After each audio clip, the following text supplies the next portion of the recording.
उत्तर प्रदेश के मेरठ शहर की कल्पना कीजिए। एक आदमी बस यूं ही गायब हो जाता है और अपने पीछे छोड़ जाता है एक ऐसा खौफनाक राज जिसे सुनकर सच में रूह कांप जाए। तो चलिए इस उलझी हुई कहानी की एक एक परत को खोलते हैं। तो पुलिस पहुंचती है एक बिल्कुल आम से दिखने वाले घर में, लेकिन अंदर उन्हें कुछ बहुत अजीब मिलता है। एक नीला ड्रम जो सील बंद है और इतना भारी कि उसे हिलाना भी मुश्किल है। उस वक्त सबसे बड़ा और सबसे डरावना सवाल बस एक ही था कि आखिर इस ड्रम के अंदर है क्या। और जब उस कंक्रीट को तोड़ा गया तो अंदर से जो सच निकला वो किसी बुरे सपने जैसा था। एक ऐसा खुलासा जिसने वहां मौजूद हर किसी को अंदर तक झकझोर कर रख दिया। तो चलिए कहानी के पहले हिस्से की तरफ बढ़ते हैं। देखते हैं कि क्राइम सीन कैसा था और पुलिस की शुरुआती जांच में क्या-क्या सामने आया।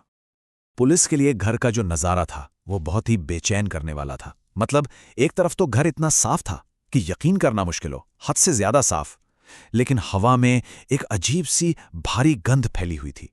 एक ऐसी गंध जो चीख चीख कर कह रही थी कि यहां कुछ बहुत गलत हुआ है। और फिर स्टोर रूम में उन्हें वो ड्रम मिला जिसमें सारे राज दफन थे।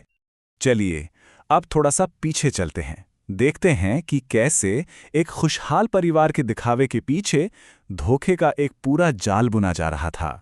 तो हुआ ये कि पूरे 2 हफ्तों तक मुस्कान रस्तोगी यानी सौरभ की पत्नी सबसे एक ही बात कहती रही कि उसका पति तो नौकरी के इंटरव्यू के लिए अहमदाबाद गया हुआ है। और कुछ समय के लिए उसकी ये कहानी काम कर भी गई। परिवार वाले भी शांत हो गए। लेकिन मुस्कान की कहानी में ना कई झोल थे, बड़े बड़े झोल। सौरभ की बाइक घर पर ही खड़ी थी। उसका फोन स्विच ऑफ था, मतलब कुछ भी मेल नहीं खा रहा था। खासकर सौरभ की मां को तो इस कहानी पर एक पल के लिए भी यकीन नहीं हुआ। वो अपने बेटे की आदतें जानती थीं। उन्हें पता था कि कुछ तो बहुत बड़ी गड़बड़ है और ये उन्हीं की जिद थी जिसने आखिर में पुलिस को उस घर के दरवाजे तक पहुंचाया। तो आखिर इस हत्या के पीछे का मकसद क्या था? यहीं से ये कहानी एक और गहरा मोड़ लेती है।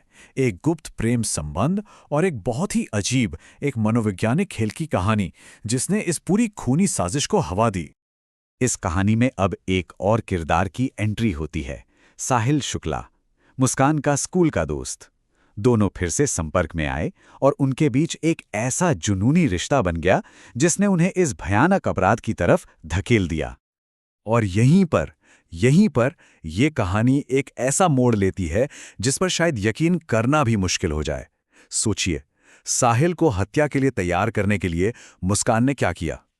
उसने उसकी मरी हुई मां की आत्मा का इस्तेमाल किया। जी हां, उसने एक नकली स्नैपचैट अकाउंट बनाया और साहिल की मरी हुई मां बनकर उसे मैसेज भेजने लगी।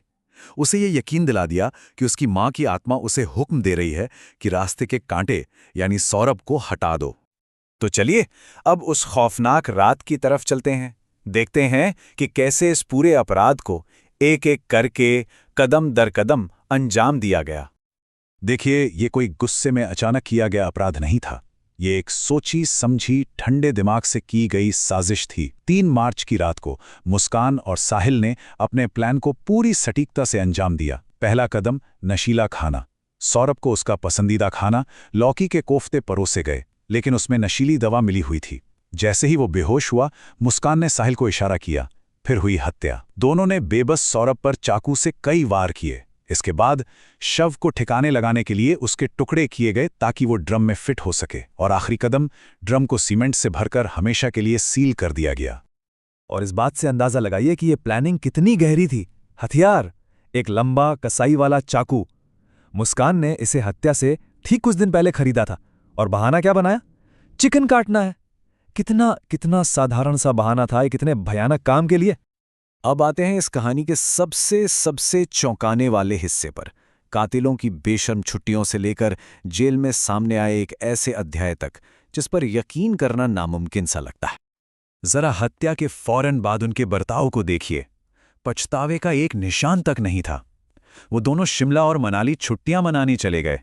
वहां पार्टी कर रहे थे, सेल्फी ले रहे थे और साथ ही साथ सबको धोखा देने के लिए सौरभ के फोन से मैसेज भी भेज रहे थे। मतलब कोई डर ही नहीं था।